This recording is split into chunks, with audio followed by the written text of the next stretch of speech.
So hello, welcome everyone in this video, and today we are going to talking about the paradoxes in Indian power system. Okay.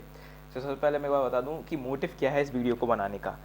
Motive ये है कि अभी हम currently बात कर रहे हैं बहुत सारे सोशल इशूज़ हो। फॉर एग्जांपल हम बात करें E20 फ्यूल के बारे में कि वो गाड़ियों के लिए कैसे ख़राब है, किस तरीके से फ्यूल के प्राइसेस बढ़ रहे हैं। हम बात कर रहे हैं CGP प्रोटेस्ट को लेके, ठीक है, जो कि नीट पेपर लीक को लेकर अभी हुआ था।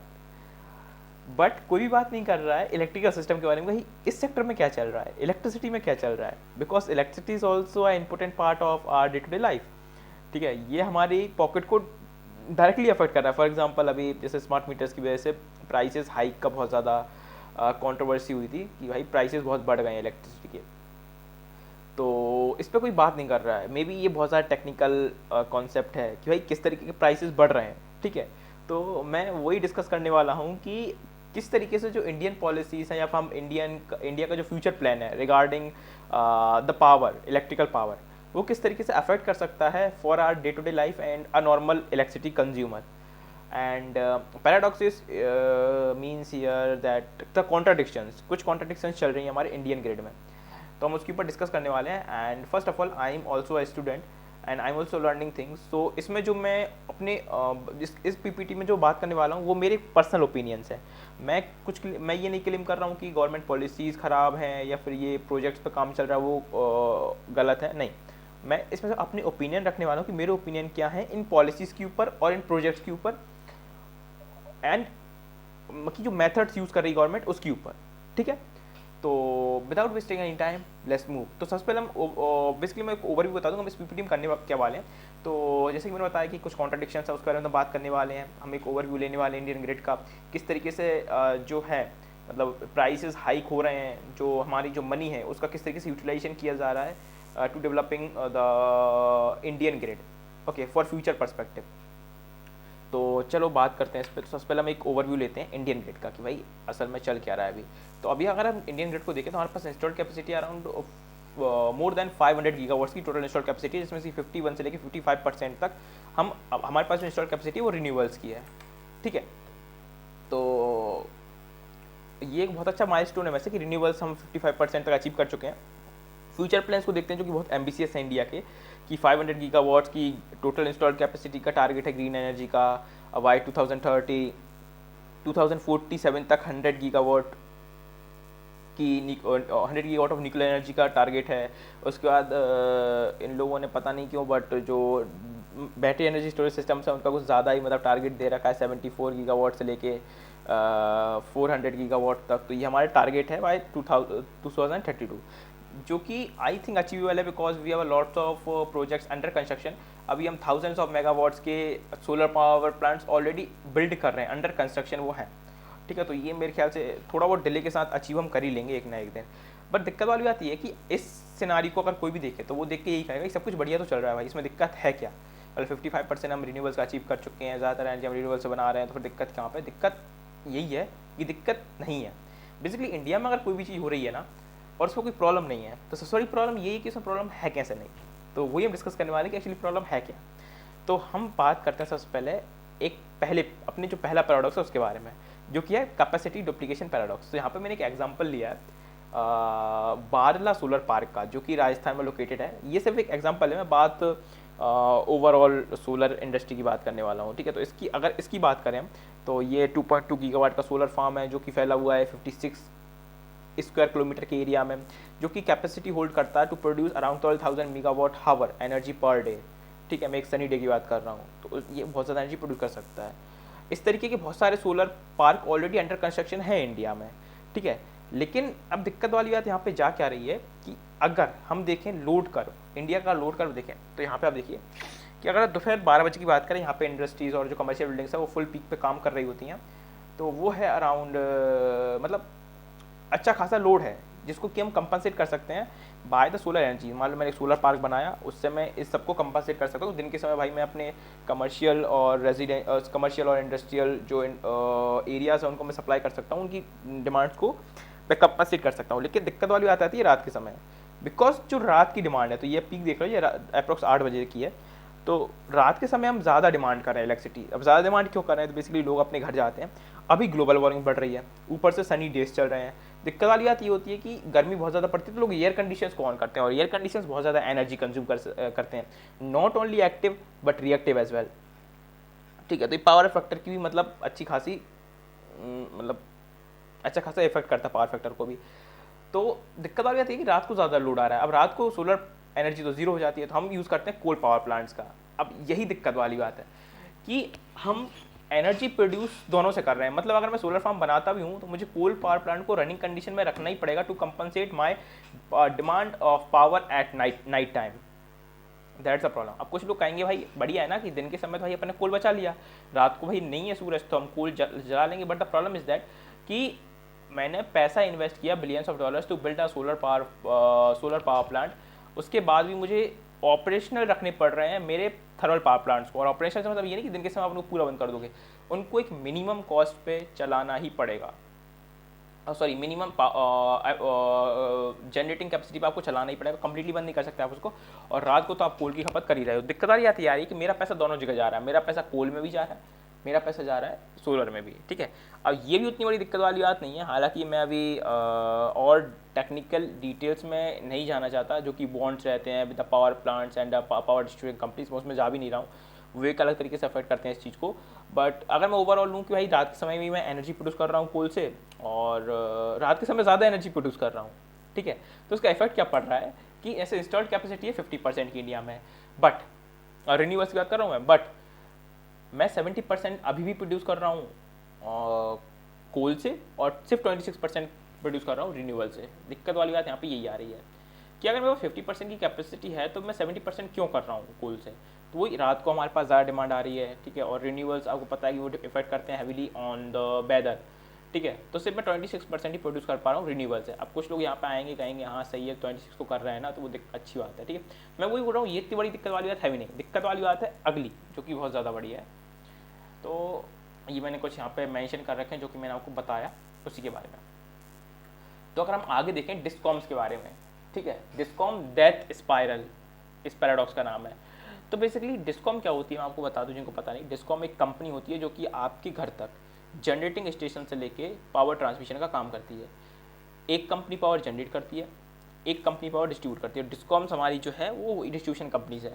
दिक्कत वाली बात ये है कि ये बहुत ज़्यादा लोन में चल रही है, अभी डेप्ट में चल रही है। अंडर कितने डेप्ट में चल रही है?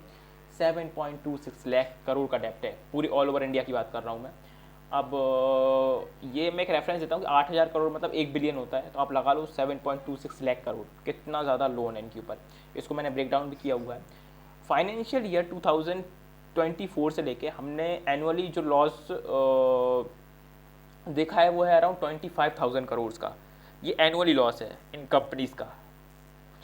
तो अब यहाँ पे दिक्कत वाली बात यह आती है कि इतना लॉस कोई कंपनी कर क्यों रही है। मतलब कोई भी कंपनी होगी, अच्छा 2024 का प्रॉफिटेबल हुई है, हालांकि मुझे स्टेट पर डाउट है, बट ठीक है ये लोग प्रॉफिटेबल हुए, बट हमको स्टिल पेमेंट अभी बाकी है किसकी, जो हमारे जनरेटिंग कंपनीज हैं उन पर पेमेंट ड्यू है 5,000 करोड़ की, जो कि डिस्ट्रीब्यूशन कंपनीज की है। तो इनको डिस्ट्रीब्यूशन कंपनीज को इतना पैसा अभी देना है, दूसरे लॉस में तो वो ऑलरेडी चल ही रहे हैं।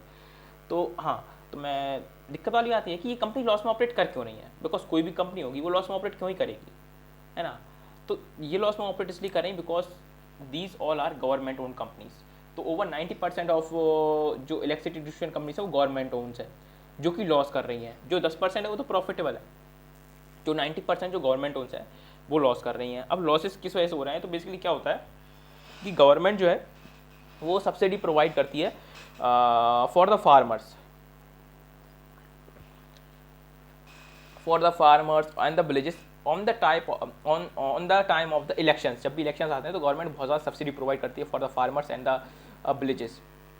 तो उसका इफेक्ट ये होता है कि भाई सीधा कंपनीज गवर्नमेंट ओन्स हैं, तो वो बोलती हैं भाई आपको बिल रिड्यूस करने पड़ेंगे या बिल माफ़ करने पड़ेंगे।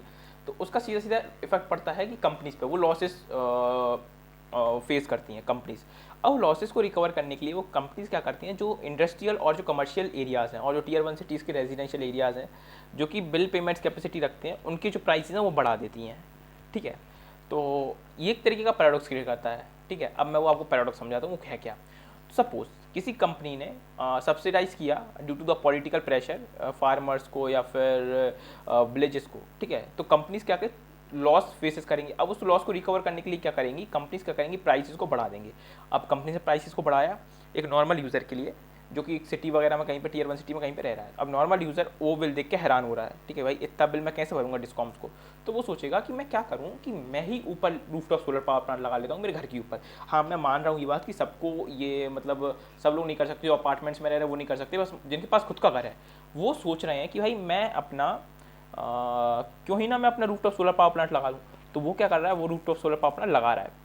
अब उससे क्या हो रहा है कि अब मैंने रूफटॉप सोलर पावर प्लांट लगाया, अब मुझे डिस्कॉम को कम पेमेंट करनी पड़ेगी बिकॉज मेरे पास खुद की एनर्जी है।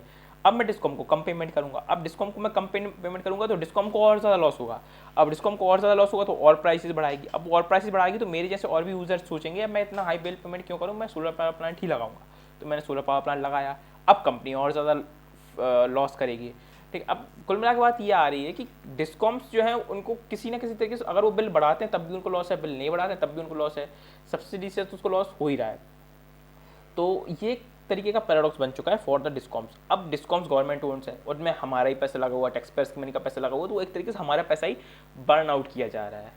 ठीक है, अब ये बात भी चलो ठीक है, चलो इसको भी हम एक तरीके से झेल लेंगे। तो तीसरा पैराडॉक्स आता है वो और ज़्यादा खतरनाक है। हाँ इसके ऊपर क्या किया कि इसमें गवर्नमेंट को कुछ पॉलिसीज लानी चाहिए थी जिसकी वजह से ये कंट्रोल कर सके डिस्कॉम्स के लॉसेस को, बट गवर्नमेंट ने क्या किया और सब्सिडाइज कर दिया और उन्होंने सोलर को ही सब्सिडाइज कर दिया। तो अब सोलर सब्सिडी मिल रही है, मतलब मैं ईजिली सोलर पावर प्लांट अपनी छत पे लगा सकता हूँ। तो ये गवर्नमेंट की पॉलिसीज थी तो उन्होंने इस चीज़ को और बढ़ावा दिया, इस वजह से लोग ज़्यादा मूव कर रहे हैं रूफटॉप सोलर की तरफ। अब दिक्कत वाली बात इससे ये आ रही है कि आप ध्यान से सुनना कि मैंने इतनी सोलर एनर्जी प्रोड्यूस कर ली है, मतलब दिन के समय अगर देखो तो मेरे पास थाउजेंड्स ऑफ मेगावाट्स के सोलर फार्म्स हैं और उस डे टाइम में ही मेरे पास रूफटॉप सोलर पावर प्लांट्स भी हैं साथ में। दिन के समय दोनों ही एनर्जी प्रोड्यूस कर रहे हैं। तो उससे दिक्कत वाली बात ये आ रही है कि बहुत एक बड़ा डक कर प्रोड्यूस हो रहा है कि मैं दिन के समय इतनी एनर्जी प्रोड्यूस कर ले रहा हूँ कि मैं उसको कंज्यूम ही नहीं कर पा रहा हूँ। और रात के समय क्या हो रहा है, रात के समय ना तो वो 30 मेगावाट पे जिसमें मैंने बिलियंस ऑफ डॉलर्स लगाए हैं ना वो मुझे इलेक्ट्रिसिटी प्रोवाइड कर पा रहा है, ना मेरे छत पे लगा हुआ वो इलेक्ट्रिसिटी प्रोवाइड कर पा रहा है। तो फिर मैं प्रेशर डाल रहा हूँ कोल पावर प्लांट्स के ऊपर। तो मैं ना तो कोल पावर प्लांट्स को बंद कर पा रहा हूँ, ना मैं बंद कर पा रहा हूँ अपने ना मैं यूज़ कर पा रहा हूँ कंप्लीटली सोलर पावर प्लांट्स का, है ना। और डिस्कॉम्स तो ऑलरेडी लॉस में जा ही रहे हैं ड्यू टू सब्सिडाइज। तो मैं इतनी जगह अपना पैसा फंसा कर बैठा हूँ तो इतनी जगह मेरा पैसा बर्न हो रहा है, जा रहा है। ठीक है, तो दिक्कत वाली बात यहाँ पे ये है। अब ये मैंने बता दिया आपको रूफटॉप सोलर और मतलब कि साथ में प्रोड्यूस कर रहे हैं, बट हम ओवर जो ग्रिड प्रोड्यूस कर रहे हैं इसकी वजह से डेक कर्व प्रोड्यूस हो रहा है। तो इसका एक सॉल्यूशन था कि बैटरी एनर्जी स्टोर सिस्टम हम लगा लें। और मैं ये हमेशा से कि मैं अभी भी बोल रहा हूँ कि ये प्रॉब्लम सॉल्वेबल है, जितनी मैंने प्रॉब्लम बताई वो सब एक ना एक दिन सॉल्व होंगी, बट आगे जो प्रॉब्लम आने वाली है जो आपको बताने वाला हूँ वो ज़्यादा बड़ी है। अगर ये आप पैसा इन्वेस्ट कर, जैसे फॉर एग्जांपल गवर्नमेंट ने बनाया 2000 मेगावाट्स के प्लांट्स बना ली गवर्नमेंट ने और बड़े बड़े प्लांट्स बना लिए, ठीक है, रूफटॉप लगा लिया, सब कुछ लगा लिया, मेरे पास अच्छी एडवांस टेक्नोलॉजी। अगर ये इंडिया में डेवलप हो रहा होता या इंडिया में मैन्युफैक्चर हो रहा होता तो मैं ये मान लेता चलो ठीक है मेरा पैसा इंडिया में ही जा रहा है। फॉर एग्जांपल मैंने टैक्स पेयर्स का एक तरीके से मैं टैक्स भरा किसी भी चीज़ को लेके या फिर मैंने बिजली के बिल का पेमेंट हुआ, तो मैं ये मानूंगा अच्छा ज़्यादा मैं बिल पेमेंट क्यों कर रहा हूँ कि भाई मेरे जो इंडिपेंडेंसी है बढ़ रही है। ठीक है, मतलब मैं दूसरे देशों से कोल नहीं खरीद रहा हूँ तो मेरा जो डिपेंडेंसी है वो घट रही है दूसरे देशों पे, चलो बढ़िया है।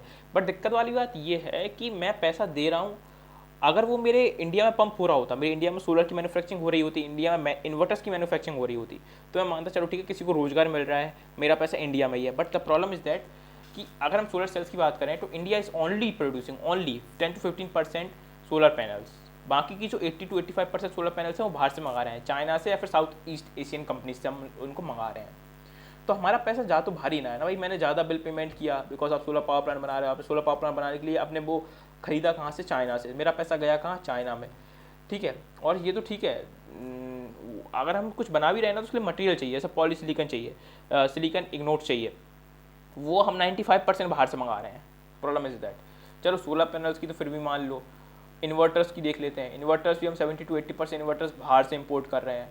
और जो बड़े बड़े इन्वर्टर्स हैं, ठीक है, जैसे कि मान लो 250 किलोवाट या फिर 300 350 किलोवाट्स अगर ऊपर चला जाता है तो वो तो हमारे पास उसकी टेक्नोलॉजी नहीं बनानी, बिकॉज देखो जब भी हम बड़े बड़े सोलर पावर फार्म्स की बात करते हैं ना तो उसमें क्या बहुत प्रिसीजन चाहिए होता है, बिकॉज वो ग्रिड से सिंक्रोनाइज रहते हैं। तो ग्रिड से सिंक्रोनाइज करके हमको हाई प्रिसीजन इक्विपमेंट चाहिए होते हैं जो कि हमारे पास अभी नहीं है, उसकी टेक्नोलॉजी हमारे पास नहीं है। तो वो इन्वर्टर्स हमको बाहर से इम्पोर्ट करने होते हैं। बाहर से अगर ठीक है अगर हम बना भी रहे हैं ना तो दिक्कत वाली बात आ रही है कि यहाँ पे मैन्युफैक्चरिंग कर लेंगे हम कंपोनेंट चाहिए, फॉर एग्जांपल IGBTs वो हम बाहर से इंपोर्ट कर रहे हैं, वो तो हम 100% जितने भी सेमीकंडक्टर डिवाइसेज हैं वो हम सब बाहर से ही इंपोर्ट कर रहे हैं। द प्रॉब्लम इज दैट, ठीक है।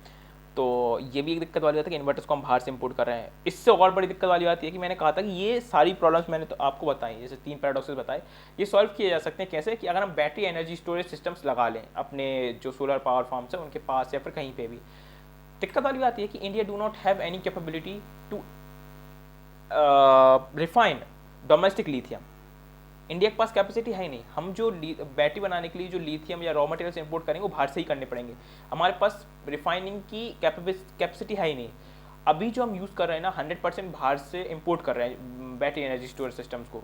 कैसे? चाइना से। अब बहुत से लोग यहाँ पे आएंगे कि चाइना अभी तो हैवीली इन्वेस्ट कर रहा है सोलर पे। हाँ वो कर रहा है बिकॉज उसके पास घर की मैन्युफैक्चरिंग है, वो खुद सोलर प्रोड्यूस कर रहा है, वो खुद बैटरीज प्रोड्यूस कर रहा है, बैटरी एनर्जी स्टोरेज सिस्टम बढ़ा रहा है, और उस एनर्जी का यूज़ कर रहा है किसके लिए? अपनी खुद की बनाई हुई इलेक्ट्रिक कार्स को चार्ज करने के लिए। बट इंडिया में ना तो उसका कंजम्पशन ज़्यादा हो पा रहा है, ना तो हम बना पा रहे हैं सोलर को, और ना तो हम उसका यूटिलाइजेशन कर पा रहे हैं ठीक से, हमारा पैसा बाहर ही जा रहा है। तो my simple question is that कि हम रेदर देन फोकसिंग कि भाई बाहर से इंपोर्ट करो और सोलर पावर प्लांट्स में डाल दो, हम खुद क्यों डेवलप नहीं कर पा रहे हैं? ठीक, अब कुछ लोग कहेंगे हम डेवलप कर रहे हैं, तो भाई अब तक क्या हो रहा था? मतलब सोलर ऐसा नहीं है कि अभी आया है, सोलर 1990 की टेक्नोलॉजी है, ठीक है, अभी भी हम उसको प्रोड्यूस नहीं कर पा रहे हैं, तो ये कितना बड़ा डिसएडवांटेज है फॉर इंडिया, ठीक है, बिकॉज चाइना ने हमारे साथ साथ ग्रो किया है। तो ये हम उस पर ज़्यादा फोकस कर ही नहीं पा रहे हैं, ठीक है, कि हम डेवलप करें, R&D पे खर्च करें। दैट्स वाई हमको बाहर से इंपोर्ट करना पड़ा, तो एट द हमारा पैसा बाहर जा रहा है, जिसका इम्पैक्ट अभी नहीं तो कभी ना कभी तो पड़ेगा, और पड़ रहा है। बेसिकली हमारा जो डेली इलेक्ट्रिसिटी बिल है वो बढ़ रहा है, धीरे धीरे बढ़ रहा है, ठीक है। तो that's my concern and opinions on the future of our Indian power grid. Thank you.